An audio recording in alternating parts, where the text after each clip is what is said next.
Hey guys, and I am back with the Build-A-Figure monitor, and let's build him. So we of course have the different parts that come with him, which the head and the cape come with the Spectre, the body comes with Psycho Pirate, the legs come with Wally, and then the arms come with Earth 2 Superman. And then if you buy all those figures, you have your very own Build-A-Monitor pieces. So we're just gonna build that now. This is, I believe, the right arm. These are always really hard to push in. And especially with the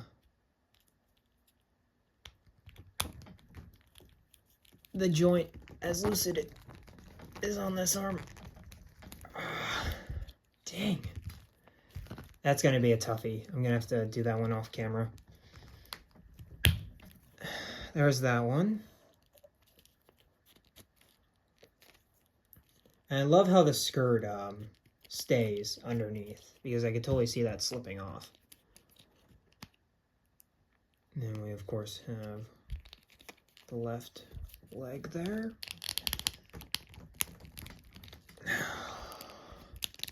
Is that in there?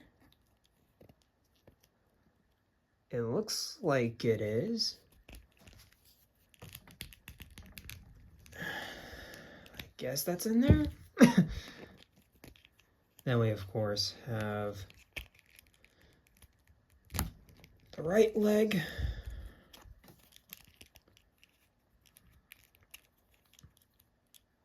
Which seems a bit harder to get in there.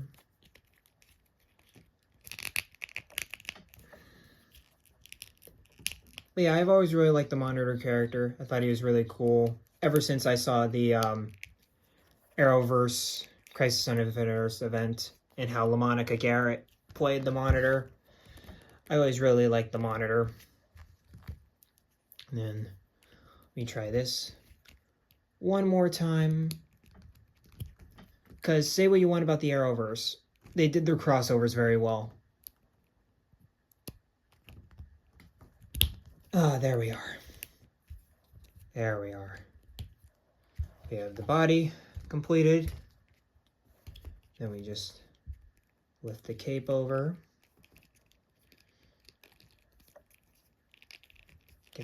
Get that plate stomped down. And the cape too. Like so. And last, but certainly not least,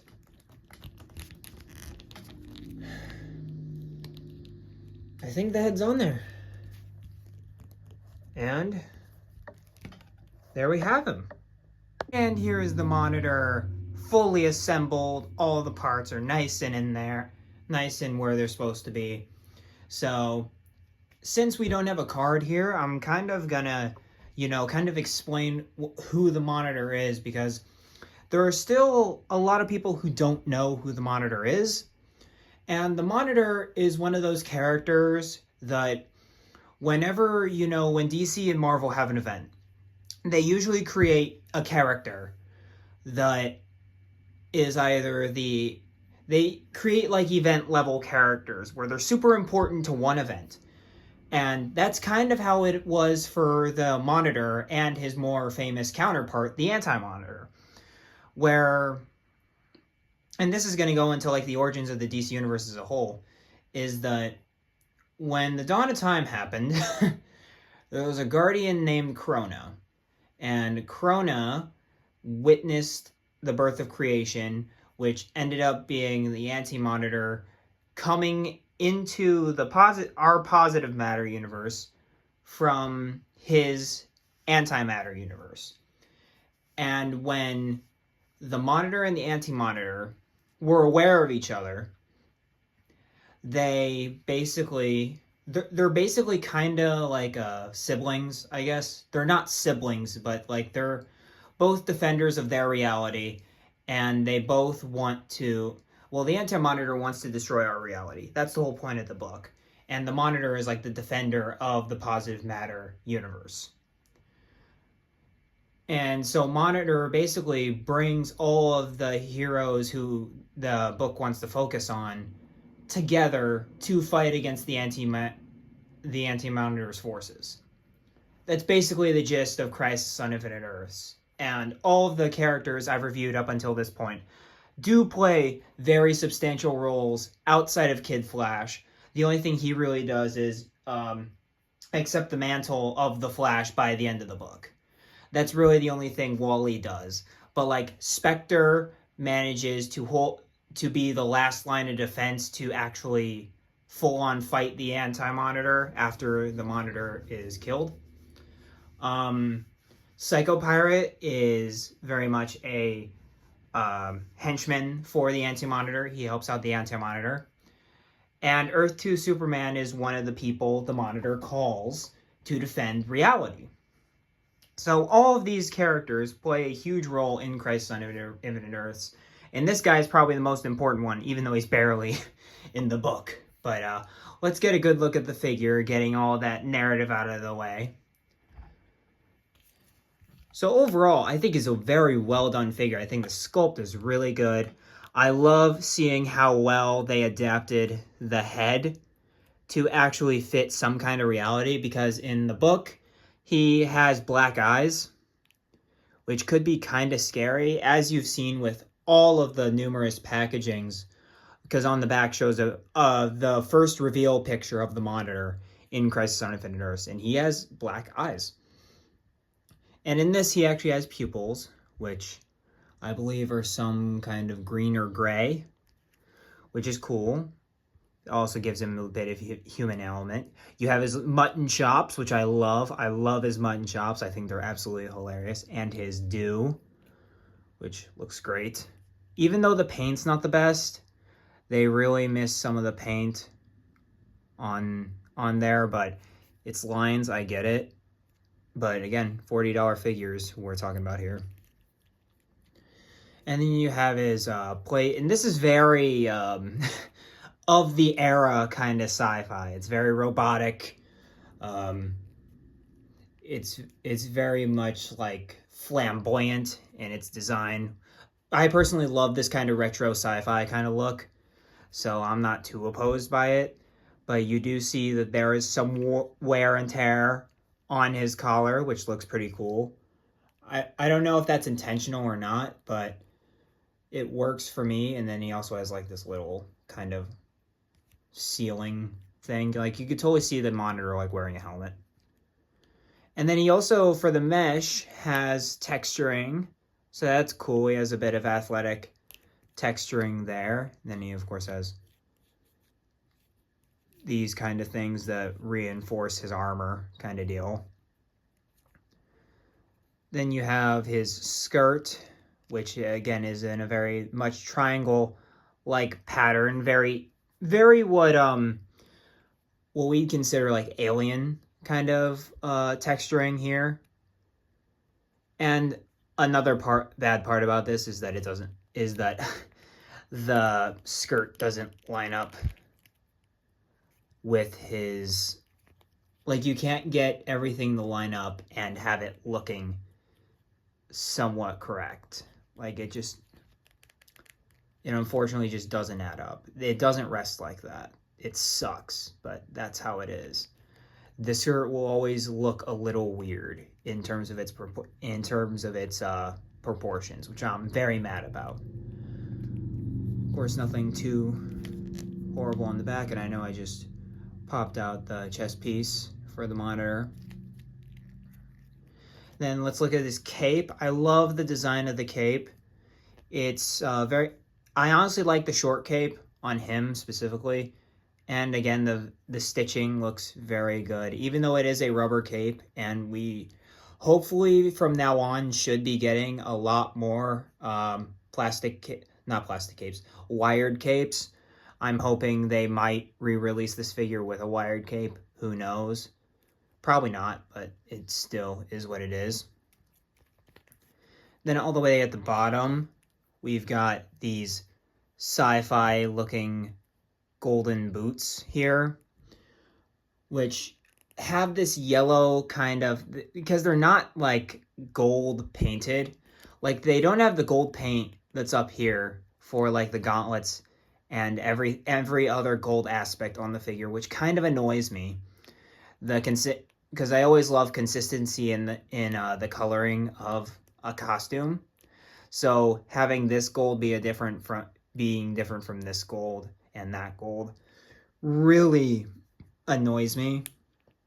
Especially because, I mean, I get it. You don't want to spend money on gold paint, but again, why are you charging $40 for figures that you won't even bother to paint right? But again, I probably need to stop doing that, but I won't, because it's the pricing for these figures, despite how good, rangingly good they are, is just plain out ridiculous. And you see the kind of clasps there that you'd see how he like strapped them on, which I think is really cool.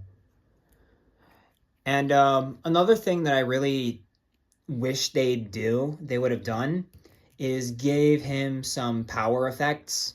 I think that would have really increased people's like enjoyment of this figure, because all that he'll do in most people's collections is just stand there.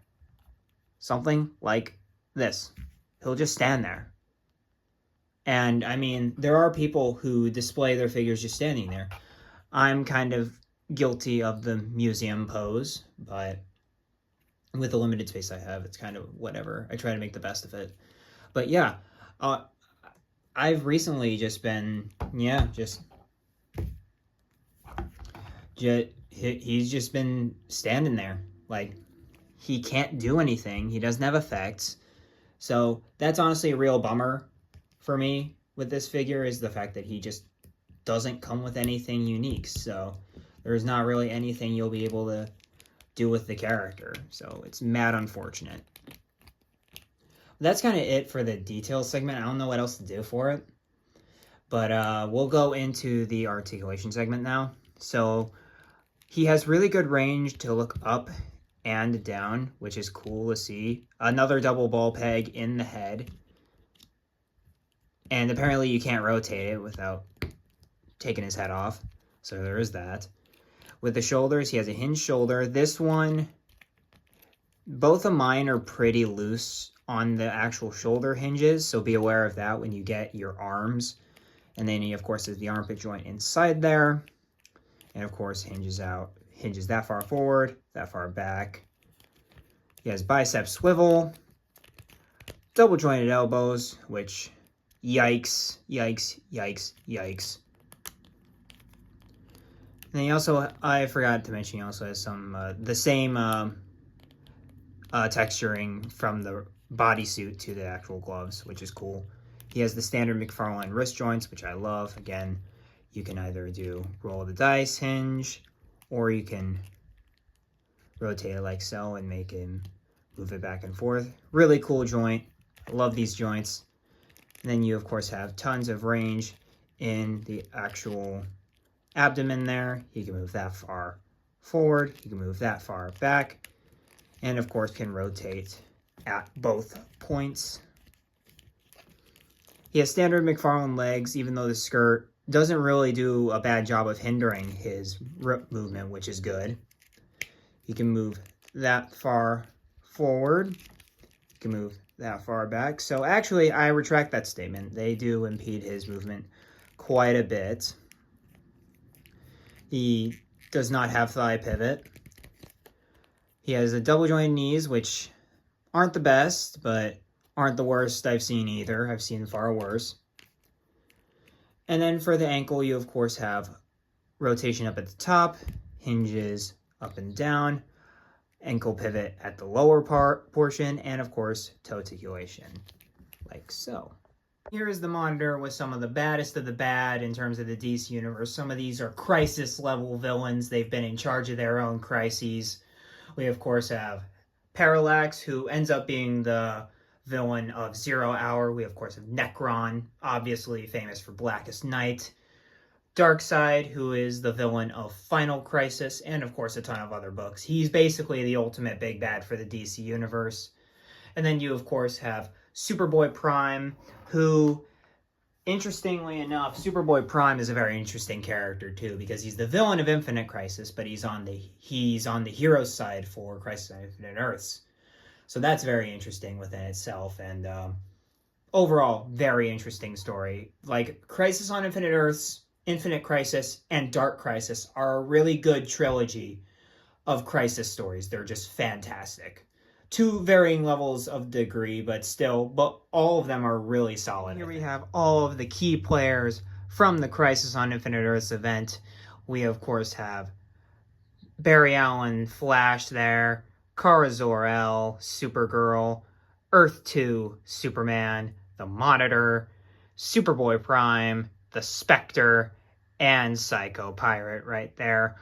All have their moments in Crisis on Infinite Earths. And honestly, all of them deliver. Like, they all play very key parts.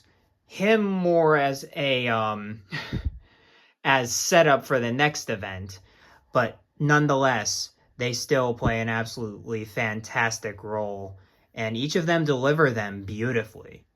Like, it's honestly very well done how Wolfman was able to juggle all these characters and still give some characters a moment. It was incredible to witness. Here we are with the full wave, fully assembled. We, of course, have Kid Flash, Earth 2 Superman, our Monitor that we're taking a look right now, the Spectre, and, of course, Psycho Pirate right there. Are these figures worth it? And I'm just going to do my overall thoughts on the wave right here. Are all these figures worth it? For the price point, absolutely not. I'm sorry, but they're absolutely not worth $40. Considering what NECA's doing, considering what other studios are doing with $40 or even $50. These are not good enough for that price point. They're good for $25. They might be good for $30, but $40? Nah. The only one that I think is slightly good enough for the price point is Earth 2 Superman because of the wired cape. And maybe the Spectre if you like that character enough. But Wally and Psycho Pirate being repacks of the buck we've already seen by this point 1,000 times is absolutely laughable. The Monitor just doesn't have enough playability to actually be a character that I think a lot of fans would want. That's probably why they made this wave a little harder to come by because of that, because they didn't want to give the Monitor effects when he has energy projection. That opens up a numerous amounts of possibilities when it comes to different effects you could do. You could literally give him the Raven's fire hands, and I'd consider that good enough. But you decide not to give him any accessories whatsoever. So yeah, I would not consider this whole wave worth it. I'd only say get him. If you want a really good Superman, actually, you know what? Wait for them to release a younger head on this body. That's your definitive Superman right there. But besides that, he is a fantastic figure. He is the only one I truly love and I'll probably never part with. I could see myself selling off maybe Wally, because I've got my Rebirth Wally up in my Titans area. But besides that, these characters really aren't worth it. I do like the Spectre mainly because I'm a huge fan of the character. But outside of that, this wave is a bust. It's not worth the price. To get it when Todd marks it down 50% when it goes back down to 20, basically. And alright guys, that'll basically do it for my review here. Overall, he's fine. He's a good figure for the wave. It's a new buck, which is actually enjoyable to actually get into and actually mess around with. Unfortunately, he's just not a character that is very posable or toyetic. He doesn't have enough accessories to really warrant his release. He's got energy projection hands. give him some energy projections. Like, one thing I love the Marvel's doing with their Marvel Legends line is that they're actually releasing energy projection effects. While DC kinda does that, they're not doing it very well. And like, even with like Black Adam's lightning bolts, just color them pink and give them to him, and I'd consider that good enough. Like, there's not really anything that really warrants his release besides being a figure that they know won't sell, besides him being a Build-A-Figure. It's just what it is. Do I love the fact that they released the Monitor figure? Yes. I quite appreciate that quite a bit. But do I think he warrants paying for all of these figures above, like, more than 100%, actually adding 100% onto the figures already? No, I don't. It's absolutely ridiculous. He's honestly like a solid probably 7 out of 10 for me in terms of rating the figure. So in terms of like the ranking of the wave, I'd go Superman, Earth 2 Superman, Spectre, then probably him, and then Psycho Pirate, then Kid Flash. That's basically what I've got for this wave. But yeah, it's fine. He's good enough. But would I love a bit more to see that they actually have some vigor in them? Of course. But yeah, guys, it's basically it for this review. Of course, like, comment, subscribe, all that good stuff. Tell me what you think about the Monitor figure down in the comments below. I'd really love hear your guys' feedback. It really brightens my day every time I see a comment down there, so really appreciate that. And of course, take care, be kind and courteous out there, and I'll see you in the next video. Peace.